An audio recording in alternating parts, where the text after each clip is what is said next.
Yeah, Good memories. yeah, Do you live on the island? yeah. Nice. Yeah, I've been coming down here pre-dogs. Oh, okay. You know, before they let dogs down here. And a lot of these buildings were not even built. That's how long I've been coming That's down. a long time. Yeah. No, like a lot of these here were not even here. They Wow. weren't here at the time. But you saw that they were, they had the signs up, you know, letting you know we're going to be, yeah, and stuff like that. How do you feel about the changes today? Okay, I'm going to be honest with you. I love the energy of the island.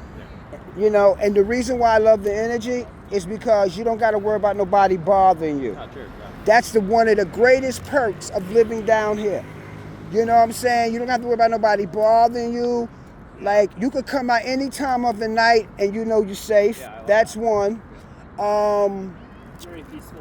Yeah, peaceful. You know, even though people tend to stay in their little clans, I mean, I understand that because it's different traditions and culture reasons why people stay amongst their own clan. You know, a lot of it is because traditions, fear, and some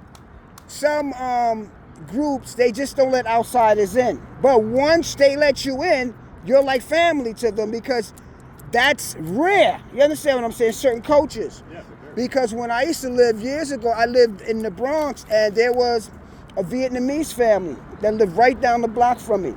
And they threw some of the dopest parties.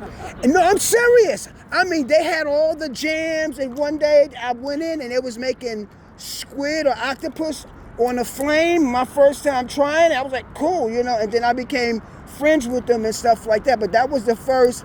Well, that wasn't the first because many years ago, I used to live on Broadway Lafayette in the early 70s, and I used to go to PS 130.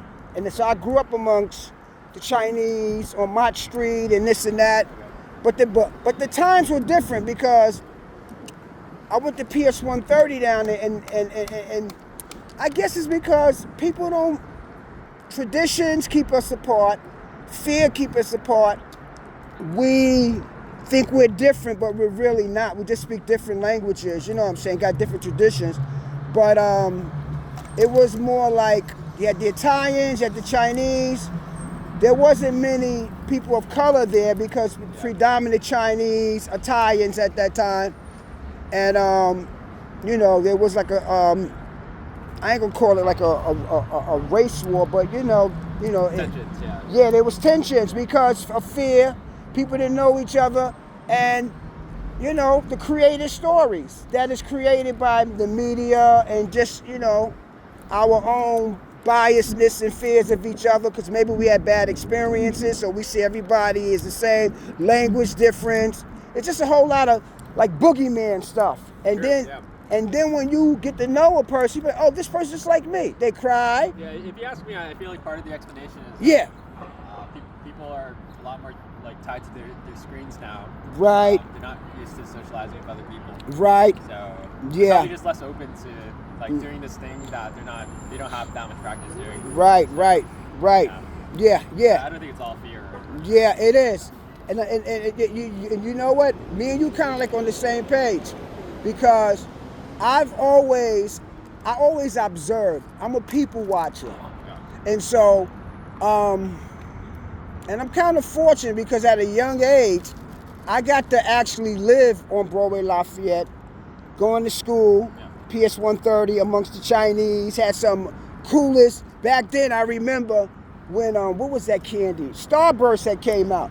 And so we in the class, my friend, I remember his name to this day, Ho, Chinese brother, a couple of the Chinese guys, and this guy is eating Starburst with like this little plastic fork, and I'm like, yo, what's that? He said, Starburst. I'm like, what? And I tasted, back then candy was good. I don't eat candy no more. And I was like, whoa, this is cool. And he was the only one that used to bring the Starburst to class. So that was my first actual living amongst the Chinese, because early 70s, 1972, we going to school together, the Italians was there and stuff. It wasn't a lot of people of color such as myself there because there was a place on Broadway Lafayette called St. Barnabas House. It was a home for kids. And I happened to be in that home, some circumstances or whatever. But it turned out to be the best thing for me because I got to interact with other ethnic groups as opposed to living uptown. You don't have a lot of ethnic groups in the early 70s. I mean, you kind of did, but there were certain blocks you just did not venture off into. Because I can remember as a kid, we all riding our bikes, bunch of guys on the bike. Later on, I found out they was Italians. Hey, what are y'all doing? I said, the youngest. I said, we're just riding our bikes. And the guy said, okay, go ahead. You know what I'm saying? So, you know, so basically, everything here, it's, you know, it's because of clanism, culturism, bias, racism, fearism, and all that stuff that is an ism, and it keeps us apart. Where you find out, hey, this person go through the same feelings I go through.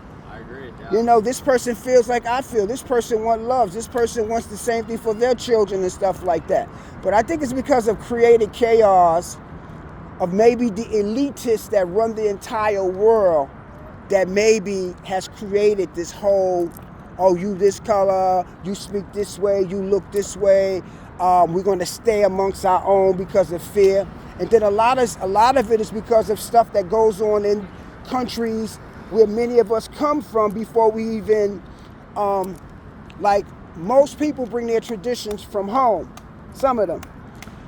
And so they're told, hey, when you get here or whatever, stay away from them, stay away from, you know what I mean, the clanism and stuff, because totally. I mean, yeah, look, yeah, people from other countries, usually foreigners, yeah, like people who just live in other countries. Yeah. Like, the other countries are like way more racist than us, right? Like, they're crazy racist. They are. Yeah, they have a lot of that. Yeah. That kind of stuff going on. So Yeah. It's kind of funny, right? Because Yeah. in America, we pay so much attention to it, but Right.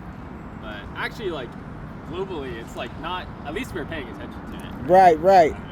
It's not Yeah. perfect. It's not. Yeah, that's true. That's true. It's not perfect, and I'm gonna tell you something.